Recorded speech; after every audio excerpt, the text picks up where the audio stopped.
Hello guys, yan.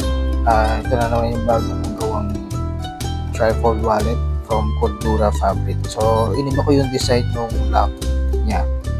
Ito. So, iniba ko siya. Medyo pa-triangle na siya.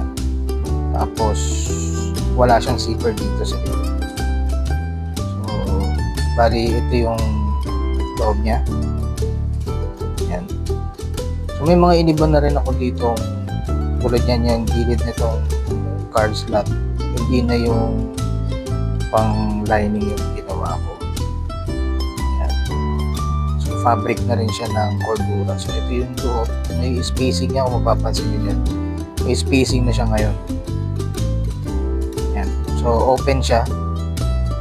Ayan, pag tinignan mo siya dito sa loob, ayan.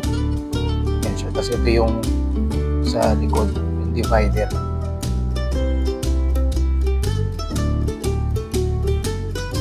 Bali, ito yung sa ID slot.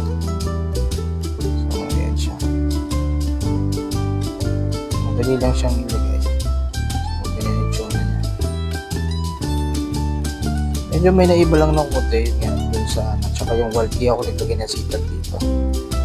Wala nga zipper din. Para dun sa una kong mga ginawang trifold wallet. So, medyo mahirap gawin to. Kasi nga, ang daming materialis nito. Talagang kaya makapal din siya. So ito yung dating yung una kong gawa, yung may zipper. Yan, ito siya. Yan. Tapos strap lang yung nilagay ko. Tapos yan, may zipper. Actually yung ito, yan, walang spacing.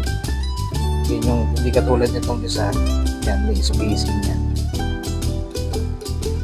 Kita yan sa purpose kasi niya para hindi siya bumabaliko, hindi siya kumukulubot yung gitna siya, pag yung gitna niya pag binend, hindi katulad nito kasi yan, mapapansin nyo nagbe-bend to, ayan na nagkukulubot siya katulad niya.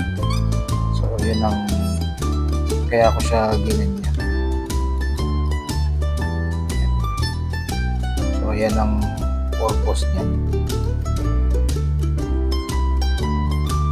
Bali yan yung trifold wallet na ginawa ko. Medyo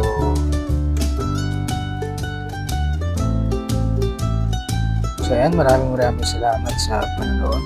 So kung gusto mo itong video na ito, palike na lang and subscribe.